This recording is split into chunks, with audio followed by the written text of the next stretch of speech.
दोस्तों एवं प्यारे प्यारे बच्चों, मैं केसी साहू सर आप सबका पुनः स्वागत करता हूं आपका ही अपना चैनल केसी सर के क्लासेस में।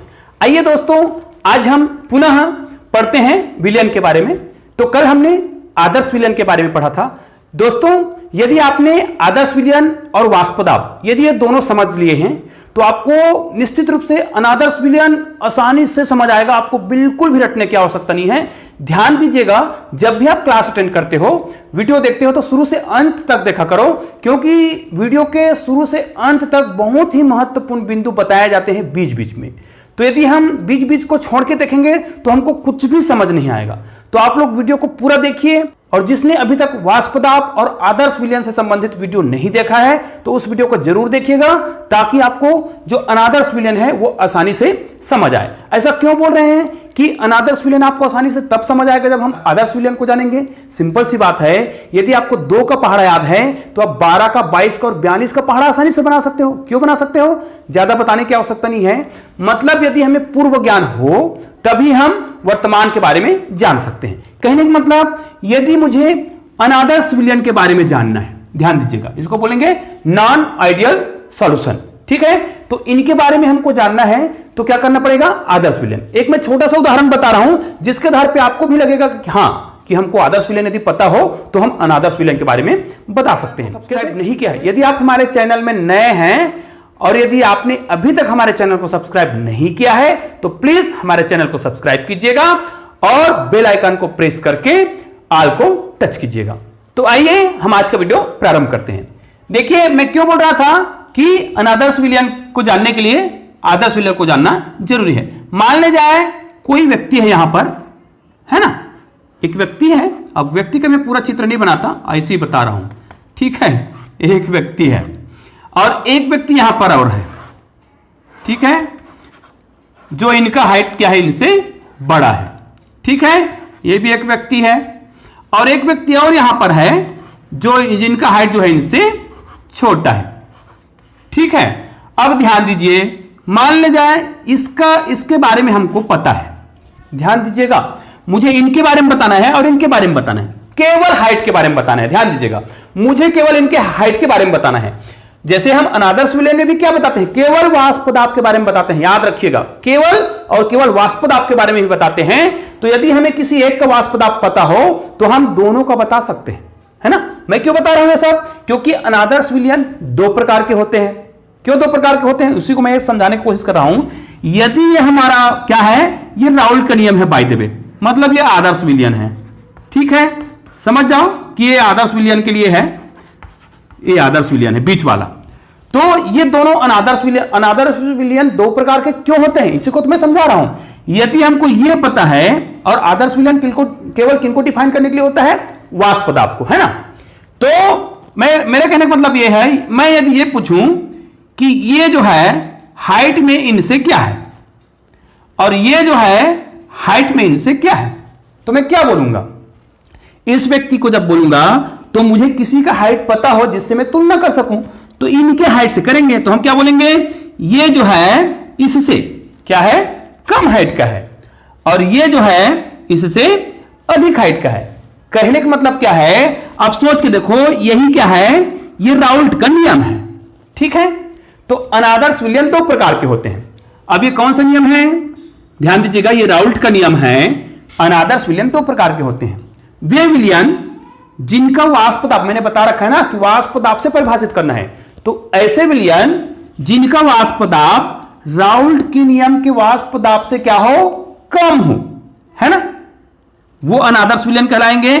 और ऐसे विलयन जिनका वाष्पदाब जो है राउल्ट के नियम के वाष्पदाब से अधिक हो, वो भी क्या कहलाएंगे?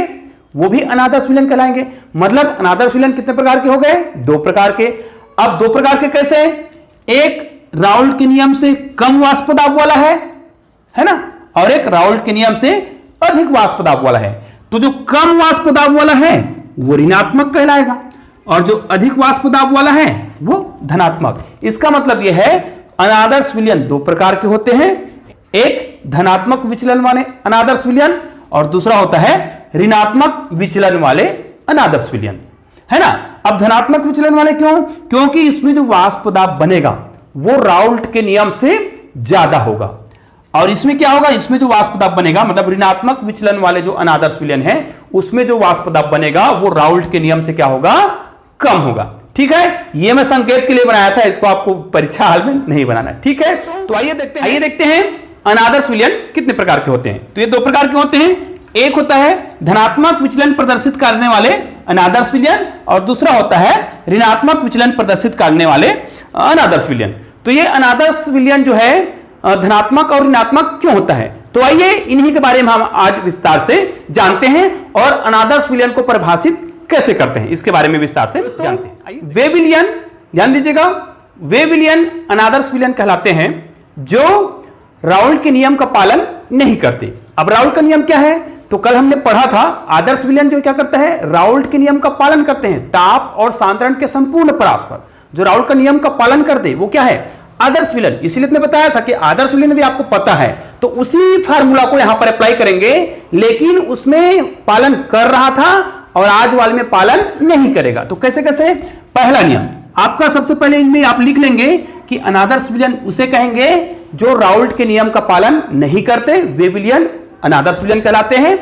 तो इसका मतलब अनादर्श विलयन को जब हम परिभाषित करेंगे तो क्या लिखेंगे, तो हम यहां पर लिखेंगे, पहला तो लाइन लिख देंगे वो लाइन जो परिभाषा मैंने अभी बताया, उसके बाद लिखेंगे इसमें जो है जो एंथैल्पी होता है, ध्यान दीजिएगा, तो एंथैल्पी में परिवर्तन होगा कि नहीं होगा। तो मैंने बताया ना, ये जो है क्या करता है, राउल्ट के नियम का पालन नहीं करता है। इसका मतलब इसके एंथैल्पी में परिवर्तन होगा कि नहीं होगा, होगा ना, मतलब ये शून्य के बराबर नहीं होगा, मतलब एंथैल्पी में परिवर्तन होगा, या तो ये धनात्मक होगा या ऋणात्मक होगा। तो इसी के बारे में तो पढ़ने वाले हैं। ये केवल अनादर्श विलयन को परिभाषित कर रहा है। और इसका बी क्या होता है, आयतन। इसके जो आयतन है उसमें भी क्या होता है, राउल्ट का नियम क्या कहता है, अगर ये बराबर है तो वो राउल्ट का नियम है, लेकिन यदि वो राउल्ट बराबर नहीं है तो राउल्ट का नियम का पालन नहीं करता है। तो कल हमने पढ़े थे तो उसमें ये सब क्या था, बराबर था। आज के में क्या होगा, ये बराबर नहीं होगा। इसका मतलब क्या समझ रहे हैं कि अनादर्श विलयन में जब हम विलायक और विलय को मिलाते हैं तो उसके वाष्प दाब में परिवर्तन होता है, या तो वृद्धि होगी या फिर कमी होगी। तो उसी के आधार पर अनादर्श विलयन कितने प्रकार के होते हैं, दो प्रकार के। ठीक है, तो हमें केवल अनादर्श विलयन पढ़ना होगा तो हमको ऐसा लिखना पड़ेगा, डेल एच मिक्सिंग, अर्थात जो एंथैल्पी में जो परिवर्तन है ना, वो क्या होगा, राउल्ट के नियम का पालन नहीं करेगा। अगर ये बराबर 0 लिख दें तो राउल्ट के नियम का पालन करता है। उसी प्रकार उसका जो आयतन है वो भी राउल्ट के नियम का पालन नहीं करेगा, मतलब ऐसा। तो कुल मिला के क्या है, तो राउल्ट का नियम क्या होता है जी, तो राउल्ट का नियम ये होता है कि पी ए, अगर ये विलायक है तो यहां पर देखिए मैं बता रहा हूं आपको समझ आएगा, पी ए 0 और एक्स ए, एक तो ए होता है और दूसरा होता है पी बी, ये बराबर है एक्चुअली भाई, देखते रहिएगा आप लोग, पूरा समझ आएगा आपको। एक्स बी, ये बी है। अब मैंने शुरू में लिखा है ना, आप यहां पर जो परिभाषा लिख रहे थे तब बता रहे थे कि अनादर्श विलयन किसको बोलते हैं, जो राउल्ट के नियम का पालन नहीं करता, मतलब यहां पर ऐसा कर दो और ऐसा कर दो, तो ये उसका परिभाषा बना देता है। कैसा, वे विलयन जो राउल्ट के नियम का पालन नहीं करते हैं क्या कहलाते हैं, अनादर्श विलयन कहलाते हैं। तो आइए अब हम इनके दोनों प्रकार के बारे में विस्तार से देखते हैं। धनात्मक विचलन प्रदर्शित करने वाले विलयन, इसका इंग्लिश में क्या होगा, इंग्लिश का तो उल्टा होता है अक्सर आप लोग जानते हो, तो इसको क्या बोलेंगे, सॉल्यूशन शोइंग पॉजिटिव डिविएशन। ठीक है, तो इनके बारे में हमको जानना है, तो ध्यान दीजिएगा, अब जो बता रहे हैं बहुत ही महत्वपूर्ण है। इसके लिए क्या होगा, यदि वो धनात्मक विचलन प्रदर्शित करता है तो इसका मतलब ये है, ये क्या करेगा, राउल्ट के नियम से ज्यादा वाष्प दाब बनाएगा, है ना, क्योंकि क्या लिखा है, धनात्मक विचलन, मतलब राउल्ट के नियम से ज्यादा, है ना। अनादर्श विलयन किसको बोलते हैं, जो राउल्ट के नियम का पालन नहीं करेगा, तो ये नहीं करता है, लेकिन इसमें वाष्प दाब राउल्ट के नियम से क्या होता है, ज्यादा बनता है। इसका मतलब क्या कहेंगे यहां पर, जो राउल्ट का नियम होता है अर्थात धनात्मक विचलन वाले प्रदर्शित करने वाले में क्या खासियत होगी, ध्यान दीजिएगा, आपको बहुत ही आसानी से समझ आने वाला है। तो पहला इनका क्या होगा, जो ये जो विलयन होता है इनका, ठीक है, ये एक्स ए, ठीक है, ये होता है शुद्ध विलायक के लिए। अब ये धनात्मक विचलन है, मतलब राउल्ट का नियम, राउल्ट का नियम क्या होता है, ये होता है डायरेक्ट, अभी आपने लिखा था ऐसा, अगर ये बराबर है तो राउल का नियम है, और बराबर नहीं है तो राउल का नियम का पालन नहीं करता है। अब चूंकि ये धनात्मक विचलन वाला है, मतलब इसमें जो विलयन का जो वाष्प दाब होगा वो राउल के नियम से क्या होगा, अधिक होगा, इसलिए यहां पर कौन सा चिन्ह लगेगा, ग्रेटर देन का। उसी प्रकार विलय के लिए भी आप लिख सकते हो, ये भी ग्रेटर देन होगा, और ये हो जाएगा 0 और x b। ठीक है, इसको मिटा देते हैं। तो इस प्रकार इस नियम का पालन करेगा वो क्या कहलाएगा, धनात्मक विचलन वाले अनादर्श विलयन। इसके लिए क्या जरूरी है, पहला वही बताया था ना मैंने, तो इसके लिए क्या जरूरी है, पहला इसमें जो डेल एच का मान है, ध्यान दीजिएगा, डेल एच जो मिक्सिंग है, इस क्या होगा, ये क्या होगा, ये पॉजिटिव होगा, मतलब धनात्मक होगा। धनात्मक क्यों होगा जी, ध्यान से सुनिएगा, मैं आपको बड़ा आसानी से इनको समझाऊंगा। दूसरा इसमें होगा डेल वी, ये भी होगा मिक्सिंग, और ये भी क्या होगा, पॉजिटिव होगा। अर्थात क्या समझ आ रहा है, ध्यान दीजिएगा, अब इसको मैं बड़े आराम से आपको समझा रहा हूं कि धनात्मक विचलन वाले अनादर्श विलयन किसे कहते हैं। अब हमने बताया था कि राउल के नियम पढ़ाते समय हमने बताया था अन्योन्य क्रिया, अन्योन्य क्रिया किसे कहते हैं, है ना। ये देखो, ये विलायक और विलायक की अन्योन्य क्रिया है, ये विलायक और विलय की अन्योन्य क्रिया है, और ये विलय और विलय की अन्योन्य क्रिया है। तो हमको इसको देखना है, ध्यान से देखिएगा।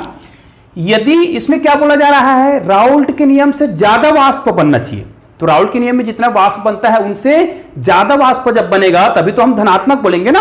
इनका जो ग्राफ प्राप्त होगा वो राउल्ट के नियम से ऊपर प्राप्त होगा। दोस्तों इसका मतलब ये है, दोस्तों यहां पर बहुत ध्यान से देखिएगा, यहां पर ये देखिए कि विलायक और विलायक की जो अन्योन्य क्रिया है और विलय और विलय की जो अन्योन्य क्रिया है उसका मान अधिक हो जाए, किससे, विलायक और विलय की जो अन्योन्य क्रिया है। अब अन्योन्य क्रिया किसको बोलते हैं, जो दोनों के बीच आकर्षण बल होता है, मतलब उनके अणुओं के बीच जो आकर्षण बल होता है उसे ही क्या बोलते हैं, अन्योन्य क्रिया। अब सोच के देखो, यदि विलायक और विलायक की जो अन्योन्य क्रिया है अधिक है, विलय और विलय की जो अन्योन्य क्रिया अधिक है, किससे, विलायक और विलय के अन्योन्य क्रिया से अधिक है। कहने का मतलब क्या है, इसकी जो अन्योन्य क्रिया है और इसकी जो अन्योन्य क्रिया है, इन दोनों की जो अन्योन्य क्रिया है वो इनसे अधिक है। इसका मतलब क्या है, विलायक और विलय की जो अन्योन्य क्रिया है वो क्या है, कम है। और अन्योन्य क्रिया कम होने का मतलब क्या है, इनके बीच जो आकर्षण बल है वो क्या हो गया है, कमजोर है। मतलब जब विलायक और विलय को मिलाया तो जो विलयन बना उससे उनका जो आकर्षण बल है वो क्या हो गया, कम हो गया। इसका मतलब यह है विलयन के सतह से वाष्प बन के उड़ने की जो प्रवृत्ति है वो क्या हो गया, बढ़ गया है, मतलब अधिक वाष्प बन के उड़ेगा। इसका मतलब यह है कि ये जो है राउल्ट के नियम से अधिक वाष्प दाब बनाएगा। कहने का मतलब धनात्मक विचलन प्रदर्शित करने वाले विलयन में वाष्प दाब क्या होता है, अधिक बनता है। और इसका कारण क्या है, क्योंकि इनके बीच जो बंध होता है ना, जो आकर्षण बंध होता है, आकर्षण बल होता है, जिसको हम लोग अन्योन्य क्रिया बोलते हैं, वो जो अन्योन्य क्रिया है वो विलायक और विलायक की अन्योन्य क्रिया और विलय के अन्योन्य क्रिया से क्या हो जाता है, इनका मान कम हो जाता है, जिससे इनके वाष्प बनने की जो प्रवृत्ति है, निष्कासन की जो प्रवृत्ति है वो क्या हो जाती है, अधिक हो जाती है। जिस कारण से ये जो है राउल्ट के नियम से धनात्मक विचलन प्रदर्शित करता है। धनात्मक विचलन का मतलब तो समझ आ गया होगा कि इसमें वाष्प दाब जो है राउल्ट के नियम से क्या होगा, ज्यादा होगा, इसलिए यहां पर ग्रेटर देन का चिन्ह लगाते हैं। ये उसका वाष्प दाब है, ये उसका वाष्प दाब है जो राउल्ट के नियम से क्या है, देखो अधिक है। और इसमें ये देखो, ये इनको बहुत सावधानी से समझना है। डेल एच मिक्सिंग मतलब इसमें आयतन में और एंथैल्पी में वृद्धि क्यों होता है जी। अब ध्यान दो, इसमें अगर प्रबल बंध से बंधा होता तो वाष्प बन के नहीं उड़ता, तो बंध को क्या करता है, तोड़ता है, और बंध को क्या करता है, वीक करता है। तो अन्योन्य क्रिया को वीक करने के लिए क्या लगेगा, एनर्जी लगेगा ना, उनके बीच ऊर्जा जो लगेगा ना, उनके बंध को क्या करना है, वीक करना है। तो बंध को वीक करने के लिए क्या लगेगा, ऊर्जा लगेगा, इसलिए क्या होता है, पॉजिटिव होता है। अब देखो आयतन मिक्सिंग, जो आयतन में परिवर्तन होता है वो धनात्मक क्यों होता है। अब भाई किसी बोरी में गेहूं भरा है, मान लीजिए, उस बोरी को आप फोड़ देते हो, ठीक है, तो वो बिखर जाएगा, तो वो ज्यादा जगह घेरेगा कि कम जगह घेरेगा, ज्यादा जगह घेरेगा ना। कहने का मतलब क्या है, जब हम क्या करते हैं, इनके बीच जो हाइड्रोजन बंध टूटता है तो क्या होता है, फैलता है, जिस कारण से इसके आयतन में क्या होती है, वृद्धि होती है। ध्यान दीजिएगा, इसके आयतन में वृद्धि होगी, इसका मतलब इसका आयतन क्या होगा, पॉजिटिव होगा। ठीक है, धनात्मक विचलन वाले में आयतन में वृद्धि होती है और एंथैल्पी में भी क्या होता है, परिवर्तन होता है। ठीक है, धनात्मक विचलन प्रदर्शित करने वाले कुछ उदाहरण के बारे में समझते हैं। ध्यान दीजिएगा, इसको बहुत ध्यान से सुनिएगा, फिर आपको उदाहरण को रटना नहीं पड़ेगा, आप इनको बहुत आसानी से समझ लिए, क्योंकि एग्जाम में तो आता ही है और उदाहरण ही पूछा जाता है ना। ये कॉम्पिटिटिव एग्जाम के लिए भी बहुत ही महत्वपूर्ण है। तो आइए देखते हैं इनके कुछ उदाहरण। जैसे ये क्या है, एथिल अल्कोहल। याद करने के लिए मैं बड़ा ही आपके याद करने में सुविधा हो ऐसी को लिया हूं। जैसे यहां पे देखो एथिल अल्कोहल, एथिल अल्कोहल में क्या मिलाएंगे, साइक्लोहेक्सेन। ये देखो, ये भी एथिल अल्कोहल है, ये भी एथिल अल्कोहल है, मतलब छांट छांट के मैंने आपके लिए मस्त उदाहरण दिया हुआ है। ये एथिल अल्कोहल के साथ क्या मिलाएंगे, जल मिलाएंगे। एथिल अल्कोहल के साथ ही क्या मिला देंगे, एसीटोन मिला देंगे। और ये क्या है, ये एथिल नहीं है, ये मेथिल है, CH3 मतलब क्या है, मेथिल। ये मेथिल अल्कोहल है, मेथिल अल्कोहल के साथ क्या मिलाएंगे, बेंजीन। अब इसमें आपको क्या खासियत दिखा, ध्यान दीजिएगा, ये सब में हाइड्रोजन बंद है, देख लो, है एथिल अल्कोहल OH हाइड्रोजन बंद है, ये भी एथिल अल्कोहल, इसमें भी हाइड्रोजन बंद, इसमें भी हाइड्रोजन बंद, इसमें भी, मतलब ऐसे विलयन जिसमें सभी में हाइड्रोजन बंद है और उनके साथ जो मिलाया जा रहा है वो उनके हाइड्रोजन बंद को क्या करता है, वीक कर देता है। कैसे, देखो, जैसे एथिल अल्कोहल के साथ साइक्लोहेक्सेन मिला रहे हैं, अब एथिल अल्कोहल, जैसे इसमें जल के साथ एथिल अल्कोहल मिला रहे हैं, या इसमें एथिल अल्कोहल के साथ इसको मिला रहे हैं, या फिर मेथिल अल्कोहल के साथ बेंजीन मिला रहे हैं, तो ये क्या करता है, कहीं ना कहीं ये इनके हाइड्रोजन बंध को क्या करता है, वीक करता है। कैसे करता है, आइए मैं एक उदाहरण के साथ बताता हूं। इन्हीं में से कोई एक उदाहरण ले लेते हैं और हम ये सिद्ध करते हैं कि इनमें हाइड्रोजन बंध वीक क्यों होता है। ध्यान दीजिएगा, जैसे इनको मैं हाइड्रोजन बंध के रूप में लिखना चाहूं तो क्या लिखूंगा, H, ये हो जाएगा O और ये हो जाएगा C2H5, मतलब C2H5 OH ही है ना, क्योंकि हमको हाइड्रोजन बंध दर्शाना है। तो यहां पर फिर HO और C2H5, यहां पर फिर HO ऐसा जुड़ा रहेगा और ये C2H5, ऐसे बहुत सारे। अब देखो, ये एथिल अल्कोहल, ये भी एथिल अल्कोहल, ये तो एथिल अल्कोहल के क्या है, विलयन बनाना है, तो ये क्या करेगा, ये एक दूसरे से क्या हुआ है अभी पहले, तो ये जुड़ा हुआ है और इसी जो जुड़े हुए हैं उनको क्या बोलते हैं हम लोग, यहां पर और रहेगा। तो ये देखो, ये जो बंध कहलाता है वही क्या बंध कहलाता है, देखो हाइड्रोजन और ऑक्सीजन एक दूसरे से क्या हुआ है, जुड़ा हुआ है। यहां पे देखो हाइड्रोजन और ऑक्सीजन, तो यही क्या बंध कहलाता है, हाइड्रोजन बंध कहलाता है। अब इसके साथ इनमें क्या मिला दिया जाए, इनको मिला दिया जाए साइक्लोहेक्सेन, और साइक्लोहेक्सेन को जैसे ही में मिलाया जाता है तो ये साइक्लोहेक्सेन जो है ये हाइड्रोजन बंध के बीच में आ जाता है, ये जो है इनके बीच में आता है। इसका मतलब क्या कर रहा है, देखो यहां पे हाइड्रोजन बंध था, अब हाइड्रोजन बंध के बीच में कौन घुस रहा है, साइक्लोहेक्सेन घुस जा रहा है। इसका मतलब इनके हाइड्रोजन बंध को वो क्या कर दिया, तोड़ दिया। यहां पर हाइड्रोजन बंध को क्या कर दिया, तोड़ दिया, मतलब हाइड्रोजन बंध क्या हो गया, वीक हो गया, जिस कारण से अब वाष्प बनने की जो प्रवृत्ति है वो क्या हो जाएगा, बढ़ जाएगा। इस प्रकार ये जो है राउल्ट के नियम से ज्यादा वाष्प पदार्थ बनाता है। आइए इनके बीच एक बहुत ही बेहतरीन तरीके से ग्राफ खींचते हैं जो बहुत ही सरल है। यदि आपने राउल्ट के नियम में ग्राफ सीखा हुआ है तो आपको यह ग्राफ बहुत ही आसानी से समझ आएगा, और यदि आपने वो ग्राफ नहीं सीखा है, अगर आपने वो वीडियो नहीं देखा है तो आई बटन टच करके वो वीडियो देख लीजिएगा ताकि आपको इसको समझने में सुविधा हो। तो आइए इनके बीच हम इनके बीच एक ग्राफ खींचते हैं जो बहुत ही सरल है। इस प्रकार एक ग्राफ खींचेंगे हम, ठीक है। अब हमको ये तो पता है कि इधर जाने से क्या बढ़ता है, मोल प्रभाज का मान बढ़ता है, ये हो गया आपका मोल प्रभाज, और ऊपर जाने से क्या बढ़ता है, वाष्प दाब, ठीक है। तो मैं इसके मान को नहीं लिखता हूं, लिखने की आवश्यकता नहीं है। यहां पर आपको क्या करना है, ये XA का मान है और XB का मान है, तो XA का मान यहां पे 1 होता है, XB का मान 0 होता है, और XA का मान यहां पे 0 होता है तो XB का मान यहां पे 1 होता है। ये तो आपने राउल्ट के नियम में बड़े आसानी से समझा, इसलिए मैं इसको सीधा सीधा समझा रहा हूं। अब मान ले जाए इसके लिए, मतलब ये एथिल अल्कोहल के लिए है, तो एथिल अल्कोहल के लिए हम यहां तक ग्राफ खींचेंगे। तो चूंकि हमको पता है इनका जो मुख्य ग्राफ है, इनका एक हम डैश डैश लाइन से खींच लेते हैं इनको, क्योंकि इस प्रकार के जो ग्राफ प्राप्त हो रहे थे, ये ग्रेड है ना, ये किसके लिए है, ये राउल्ट के नियम के लिए। हमको पता है कि अनादर्श विलयन में, धनात्मक वाले में राउल्ट के नियम से अधिक वाष्प बनता है, तो ये देखो ये उनसे क्या होगा, अधिक होगा ना, ये राउल्ट का नियम वाला है, डैश डैश लाइन जो है राउल्ट के नियम का है, और जो ऊपर आया वो किसका है, धनात्मक है ना, धनात्मक अनादर्श विलयन के लिए। उसी प्रकार इसका इधर से ये यहां पर आएगा, जो डैश डैश, ये डैश डैश लाइन जो खींच रहा हूं उसको ध्यान दीजिएगा, ये किसके लिए है, ये राउल्ट के नियम के लिए है, और हमको पता है कि धनात्मक वाले में क्या होता है, इनसे अधिक। अब ध्यान दीजिएगा, ये एक विलायक का है और एक विलेय का है। इन दोनों का जो विलयन का जो वाष्प दाब होगा वो भी राउल्ट के नियम से अधिक होगा। तो राउल्ट का नियम का मान लिया जाए ऐसा था, दोनों का मिक्स, तो इनका जो धनात्मक वाला का होगा वो भी उनसे क्या होगा, अधिक होगा। कुल मिला के यही क्या है जी, ये वाष्प दाब है ना, ये क्या है, ये वाष्प दाब है। और ये किसका वाष्प दाब है, ये जो है ये विलयन का है, ठीक है। तो विलयन का वाष्प दाब देखो, ये राउल्ट का नियम का वाष्प दाब था, तो राउल्ट के नियम के वाष्प दाब से क्या हो गया, ये अधिक हो गया। अब ये किसके लिए है मान लिया जाए, ये है C2H5OH के लिए, और ये किसके लिए है, ये है साइक्लोहेक्सेन, ठीक है।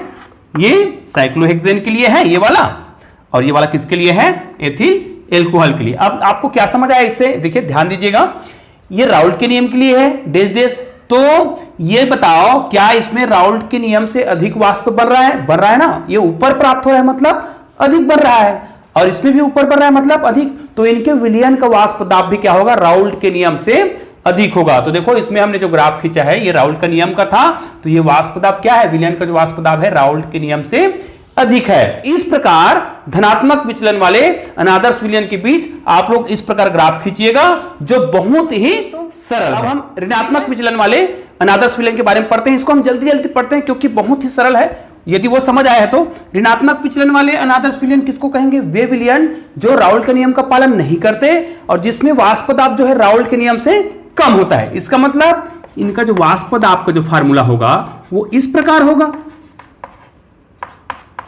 ये देखो ये क्या होगा, लेस देन, कम होगा। उसी प्रकार बी के लिए भी लिख सकते हो एक्स बी, ये हो गया। और इसका जो फार्मूला होता है इसमें क्या होगा, जो डेल एच होगा ये क्या होगा जी, ये होगा निगेटिव। क्यों निगेटिव होगा, ज्यादा समझाने की आवश्यकता नहीं है, क्योंकि इसमें क्या होता है, इसमें हाइड्रोजन बंध का निर्माण हो जाता है। और उसी प्रकार ये बी, ये क्या हो जाएगा, डेल वी मिक्सिंग, इसका मान क्या होगा, ये भी क्या होगा, ये भी निगेटिव होगा, क्योंकि इसमें क्या होता है, इसमें आयतन में वृद्धि होगी कि कमी होगी, इसमें आयतन में क्या होती है, कमी होती है, इसलिए क्या होता है, निगेटिव होता है। अब ये ऐसा क्यों होता है, ध्यान दीजिएगा, मैं बड़ा आसानी से आपको समझा रहा हूं, इसमें भी वही आपको चीज समझना है, ए और ए बी और बी और बी। मतलब ऋणात्मक विचलन वाले विलयन में ध्यान दीजिएगा, विलायक और विलायक के बीच जो अन्योन्य क्रिया है और विलेय की जो अन्योन्य क्रिया है वो विलायक और विलेय के अन्योन्य क्रिया से क्या होगा, कम होगा। इसका मतलब इसका जो अन्योन्य क्रिया है, मतलब विलायक और विलेय की जो अन्योन्य क्रिया है वो इन दोनों के अन्योन्य क्रिया से क्या होगा, अधिक होगा। समझ आ रहा है, क्यों, अगर इनका मान अधिक है तब क्या होगा, इनके जो विलयन की जो सतह है वहां से वाष्प बन के उड़ने की प्रवृत्ति क्या हो जाएगी, कम हो जाएगी। क्यों, क्योंकि इनके बीच जो अन्योन्य क्रिया है वो अधिक है, और अन्योन्य क्रिया क्या है, आकर्षण बल को बोलते हैं। जब विलयन बनता है, विलायक और विलेय को मिलाते हैं और विलयन बनता है तो उनके बीच आकर्षण बल क्या हो गया, अधिक हो गया, जिससे भाप बनने की जो प्रवृत्ति है वो क्या हो गया, कम हो गया, क्योंकि बॉन्ड क्या हो गया है, स्ट्रांग हो गया है, क्योंकि इसमें हाइड्रोजन बंध का निर्माण हो जाता है। तो इस प्रकार इसमें क्या होता है, ऋणात्मक विचलन वाले में बंध जो है क्या हो जाता है, स्ट्रांग हो जाता है, जिस कारण से भाप बनने की, मतलब उनके विलयन के सतह से निष्कासित होने की जो प्रवृत्ति है वो क्या हो जाती है, कम हो जाती है, जिस कारण से ये क्या करता है, ये ऋणात्मक विचलन प्रदर्शित करता है। मतलब इसमें वाष्प दाब बनने की जो प्रवृत्ति है वो राउल्ट के नियम से क्या होगा, कम होगा। इसका मतलब ग्राफ भी समझ आ गया होगा आपको, राउल्ट के नियम को जो ग्राफ है उससे जस्ट नीचे बना दो, बड़ा ही सरल है। इसलिए मैंने बोला था कि आपको यदि राउल्ट का नियम समझ आया है तो ये आपको आसानी से समझ आएगा। आइए इसका उदाहरण देखते हैं। आइए दोस्तों, इनके हम कुछ उदाहरण देखते हैं। ये उदाहरण भी बहुत ही सरल है, मैंने ऐसे उदाहरण आपके लिए सिलेक्ट करके रखे हैं जो आपको याद करने में बड़े ही आसानी होगी। जैसे देखो, यहां पर क्लोरोफॉर्म लिए हैं और क्या लिए हैं, जल। यहां पर भी क्लोरोफॉर्म लिए हैं और उनके साथ बेंजीन को डाल दिए हैं। देखिए यहां पर जल है और यहां पर नाइट्रिक अम्ल है और यहां पर भी क्लोरोफॉर्म है और उसके साथ क्या डाल दिए हैं, इसको क्या बोलते हैं, डाइएथिल ईथर। कहने का मतलब क्या है, आपको याद करने में बड़ी सुविधा होगी। देखो यहां पर आप क्लोरोफॉर्म याद करिए और उनके साथ इन चीजों को क्या कर दीजिए, मिला दीजिए। इस प्रकार के बंध में क्या होता है, इस प्रकार के जब विलयन बनता है तो उसमें हाइड्रोजन बंध का क्या होता है, निर्माण, या कोई भी बंध का निर्माण होता है ना, बॉन्ड बनता है इसमें। तो बॉन्ड बनता है तो क्या होता है, यहां पर मैंने जो लिखा था विलेय और विलायक के जो बीच जो क्या बनेगा, बंध बनेगा, वो क्या होगा, स्ट्रांग होगा, जिस कारण से वाष्प बन के जो उड़ने की जो प्रवृत्ति है वो क्या हो जाती है, कम हो जाती है। मतलब विलयन के सतह से निष्कासन की जो प्रवृत्ति है वो क्या होती है, कम होती है, जिस कारण से इनका जो वाष्प दाब है राउल्ट के नियम के वाष्प दाब से क्या होता है, कम होता है। इसका मुख्य कारण क्या है, क्योंकि इसमें बॉन्ड का क्या होता है, निर्माण होता है। और दूसरा ये बताओ, इसमें एंथैल्पी में कमी क्यों होती है, जब बॉन्ड बनेगा तो क्या होगा, बॉन्ड बनेगा तो ऊर्जा की आवश्यकता होगी ना, तो ऊर्जा क्या हो जाएगा, ऊर्जा को क्या कर लेगा, खपत कर लेगा, तो कमी होगी। दूसरा, इसमें आयतन में कमी क्यों होती है, अब सोच के देखो, कोई चीज को सिकोड़ना है, खुला कोई बंडल बंधा हुआ है, ऐसी रखा हुआ है कोई बंडल, उसको आप रस्सी से कस के बांधते हो तो क्या होता है, सिकुड़ता है ना, किसी को बांधने से वो सिकुड़ता है ना। तो इसका मतलब क्या है कि उनका आयतन क्या होगा, कमी होगी ना, तो इसके एंथैल्पी में भी कमी होती है और इसके आयतन में भी क्या होती है, कमी होती है। आइए इनका एक ग्राफ, इनके बीच ग्राफ खींचते हैं, मैंने पहले बना रखा है क्योंकि ये सब सेम रहता है। अब हमको पता है कि जो राउल्ट का नियम है उसका वाष्प दाब ऐसे बनेगा, इसको मैंने डेश डेश रेखा से खींचा हुआ है, क्योंकि हमको पता है कि ऋणात्मक विचलन वाले में इनका जो वाष्प दाब है वो राउल्ट के नियम से क्या होगा, नीचे होगा। तो ये देखो नीचे हो गया। मान लिया जाए किसका है, ये क्लोरोफॉर्म का है, ये हो गया क्लोरोफॉर्म के लिए। अब यहां पर हम किसके लिए खींचते हैं, यहां से ये डेश लाइन का जो खींच रहे हैं वो राउल्ट का नियम का है, और ये क्या हो जाएगा, ये भी इनसे नीचे हो जाएगा। ये देखो ये नीचे हो गया, तो ये किसके लिए है, ये एसीटोन के लिए है मान ले जाए, ठीक है, ये हो गया। अब इनका जो विलयन का जो वाष्प दाब है, मान लीजिए राउल्ट का नियम का वाष्प दाब ये है, ध्यान दीजिएगा, ये देखो, तो इनका जो विलयन का वाष्प दाब है वो क्या होगा, वो भी इनसे कम होगा। तो ये देखो, ये राउल्ट का नियम का वाष्प दाब है और ये किसका है, ये विलयन का वाष्प दाब है। कुल मिला के क्या समझ आया कि इसमें देखो ये राउल्ट के नियम से ये भी कम है, राउल्ट के नियम से ये भी कम है, ये देखो ये वाला है ना क्लोरोफॉर्म का, तो ये राउल्ट के नियम से कम है, और विलयन का जो वाष्प दाब है वो भी क्या है, राउल्ट के नियम से कम है। तो दोस्तों इस प्रकार हमने अनादर्श विलयन के दोनों को बहुत ही आसानी से समझा है। तो दोस्तों यदि आपको आज का वीडियो पसंद आया है तो प्लीज लाइक कीजिएगा और मुझे कमेंट करके अवश्य बताइएगा। धन्यवाद दोस्तों।